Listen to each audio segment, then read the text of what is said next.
সংবাদ সবাইকে স্বাগত জানাচ্ছি আমি ফিরোজ তোহা। শুরুতে সংবাদ শিরোনাম। বাংলাদেশের সর্বশেষ গুরুত্বপূর্ণ আপডেট সংবাদে আপনাকে স্বাগত। শুরুতে সংবাদ শিরোনাম, পরে বিস্তারিত। ৮ লক্ষ মানুষকে ঘূর্ণিঝড়ের হাত থেকে নিরাপদে সরানো হয়েছে। বঙ্গবন্ধু টানেল বন্ধ থাকবে। এরপর জানিয়ে দিব, ঘূর্ণিঝড় রিমালের প্রভাবে বাগেরহাটের নিম্ন অঞ্চল প্লাবিত।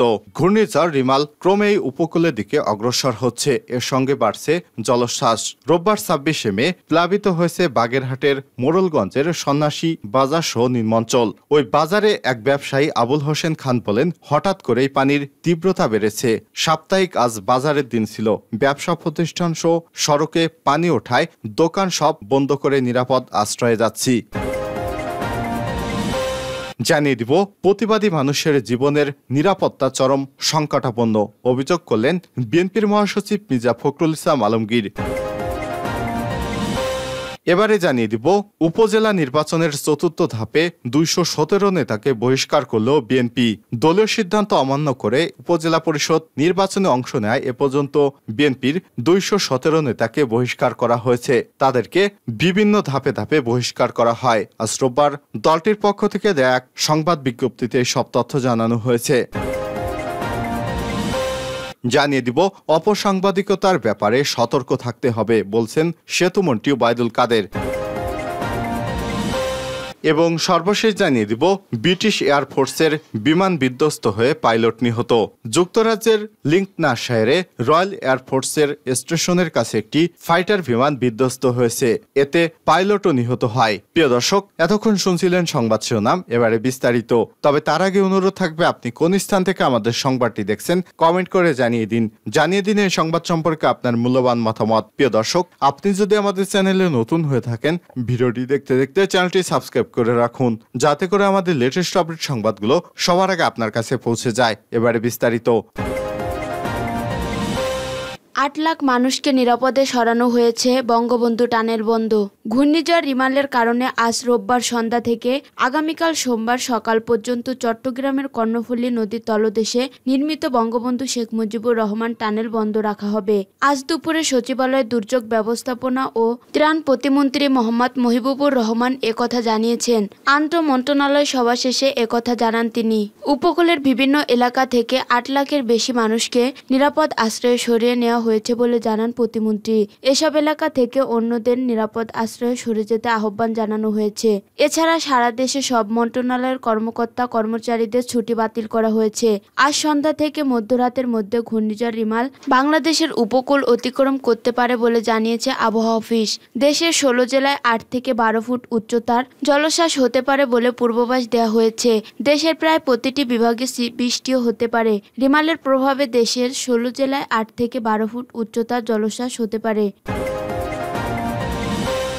ঘূর্ণিঝড় রিমালের প্রভাবে বাগেরহাটের নিম্ন অঞ্চল প্লাবিত।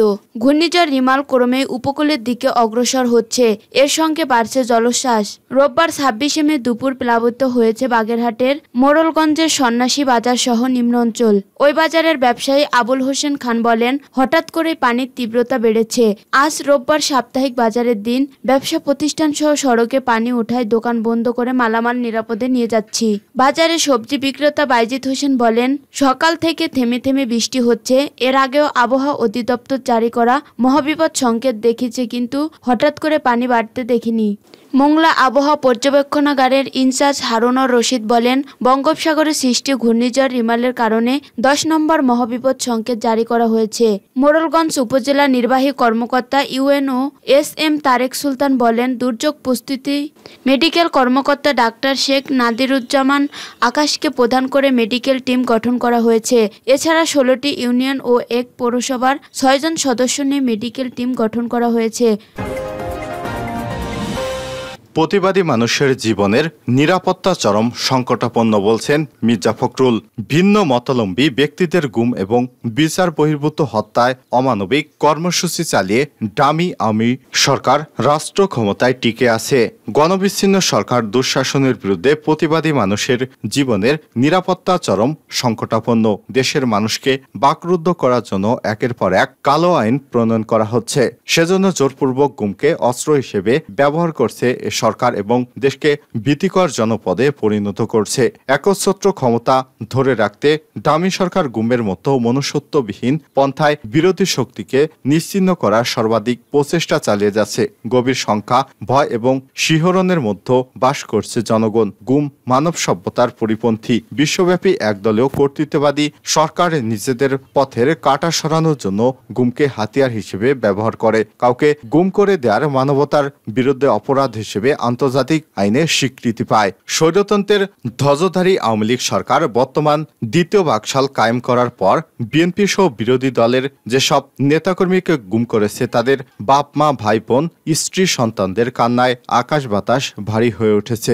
বাংলাদেশের গুমের বিষয়ে আন্তর্জাতিক সম্প্রদায় প্রবল প্রতিবাদী হলেও আওয়ামী লীগ সরকার কোনো কিছুকেই তোয়াক্কা করছে না। একদিকে সমাজ এবং রাজনীতিকে মাফিয়াদের উত্থান, অন্যদিকে গণতন্ত্রকামী মানুষ জোরপূর্বক গুমের আতঙ্কে দিন রাত উদ্বিগ্ন থাকছে। সবার চোখের সামনে থেকে ব্যক্তিকে তুলে নিয়ে গুম করা হলেও আওয়ামী লীগ সরকার বারবারই গুমের বিষয়টি সকল আন্তর্জাতিক ফোরামে নির্লজ্জের মতো অস্বীকার করে আসছে। অথচ বাংলাদেশ ও আন্তর্জাতিক মানবাধিকার সংস্থাগুলোর কাছে এর সুস্পষ্ট প্রমাণ রয়েছে।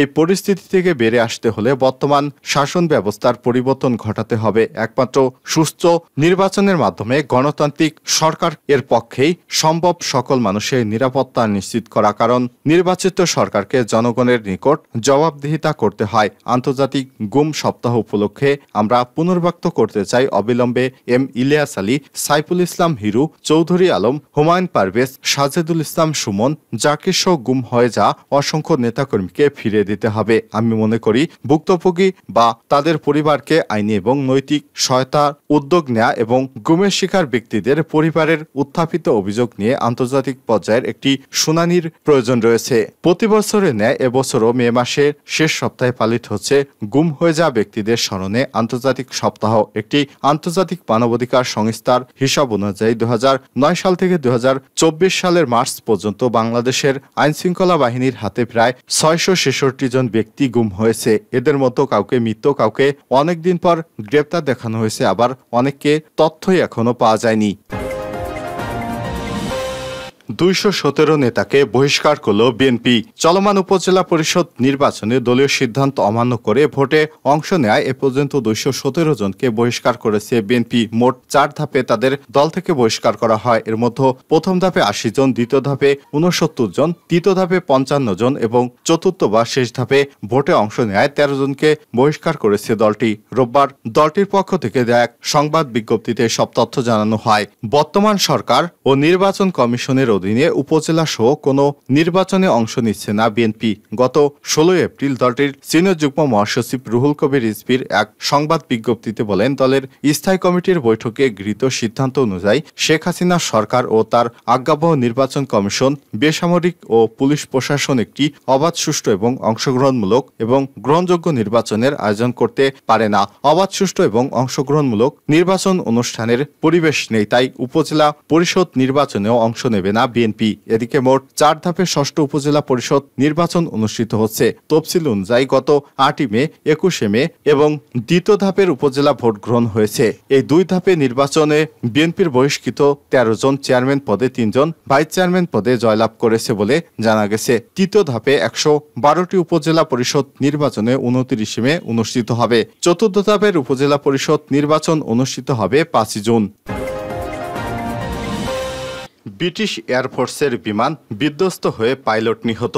যুক্তরাজ্যের লিঙ্কন শায়ার রয়্যাল এয়ারফোর্স স্টেশনের কাছে একটি বিমান বিধ্বস্ত হয়ে এর পাইলট নিহত হয়েছেন। শনিবার স্থানীয় সময় দুপুর 1:20 দিকে জরুরি পরিষেবা ওই এয়ারক্রাফটটি বিধ্বস্তের কথা জানায়। বিবিসি রয়্যাল এয়ারফোর্সের বরাত দিয়ে জানিয়েছে, বিমানটি দ্বিতীয় বিশ্বযুদ্ধের সময় ব্রিটেন মেমোরিয়াল ফ্লাইটের সঙ্গে যুক্ত ছিল। কিভাবে এটি বিধ্বস্ত হয়েছে তা জানতে তদন্তের কথা জানিয়েছে RAF। এদিকে বিমান বিধ্বস্ত হয়ে পাইলট নিহতের ঘটনায় শোক এবং দুঃখ প্রকাশ করেছে রয়্যাল এয়ারফোর্স ARAF কর্তৃপক্ষ। এই পাইলটের পরিবারকে তার মৃত্যুর বিষয়ে জানানো হয়েছে, তবে নিরাপত্তার স্বার্থে ওই পাইলটের নাম প্রকাশ করা হয়নি। পুলিশ জানিয়েছে, ল্যান্ডগ্রিড রোডে বিমানটি বিধ্বস্ত হয়েছে। এটি রয়্যাল এয়ারফোর্স স্টেশনের কাছেই ছিল। এই ঘটনার পর ওই এলাকার রাস্তা বন্ধ করে দেওয়া হয়েছে। চালকদের বিকল্প রাস্তা ব্যবহার করতে বলা হচ্ছে।